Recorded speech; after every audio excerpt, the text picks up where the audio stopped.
What's going on, guys? In this video, I want to talk to you really quickly about reverb and more specifically a couple of the controls on it, decay and pre-delay. Um, so if you've ever stood in a cave or a big church or cathedral or a big gymnasium or something, and you've done the hello, and then you hear the hello back. That's like a famous comedy bit, if you've ever done that or seen that done, what's happening there is two things. So you have the initial source of the sound, which is you. So you're going to yell out hello, and then however long it takes that sound to hit the surface and then reflect back to your ears is pre-delay. That's what pre-delay is. So when you hear the guy go hello, hello, hello, all the echoes are pre-delays. It's got a long, or it's got a long pre-delay on it. The other one that's important is decay time, which in this case in Studio One they call it length. In some DAWs they call it like just reverb time, or tail I think is another one they call it. It's the same thing either way. It's just the time, the length of reverb, and that's what it is how long after the reflection, here, how long is it gonna last? Is it gonna go on forever, or is it gonna be, pretty quick, or not at all? There's not gonna be anything. So, in this, I have this snare drum that I recorded.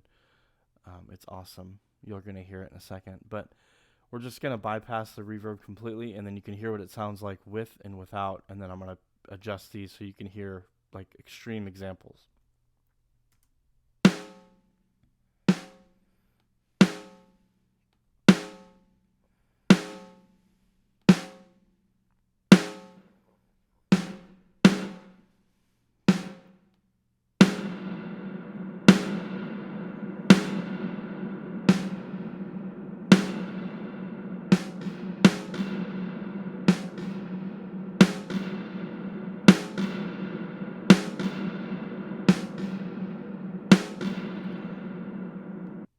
I know that might be super obvious, like just toying with this stuff. I know it might be obvious. Well, yeah, obviously this is length, and obviously this is, the echo. But understanding what's happening I think is important. That's what these controls are for, and they're kind of like the key components of reverb. They're kind of that's what reverb is.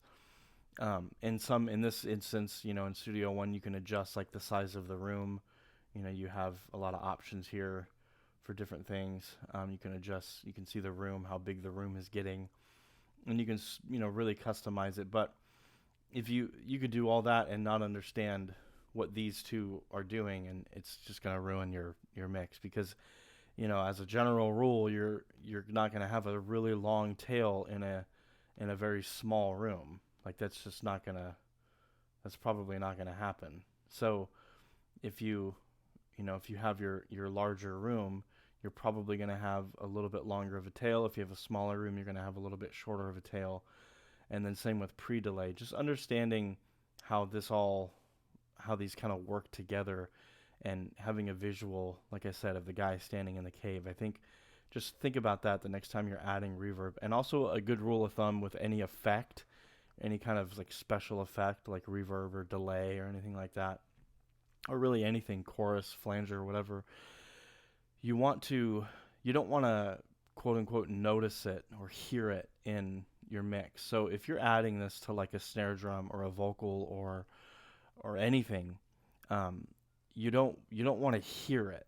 So a good rule of thumb is to like push it up, push the effect up right until you start to hear it, and then pull it back just underneath that, because that it shouldn't be audible, it shouldn't be noticeable, it should just be kind of there somewhere, and really adding to, and not taking away and distracting from everything else that's going on. If your reverb is so over the top that you can't hear anything that's happening, then like if you put this on a snare drum, this would just be ridiculous.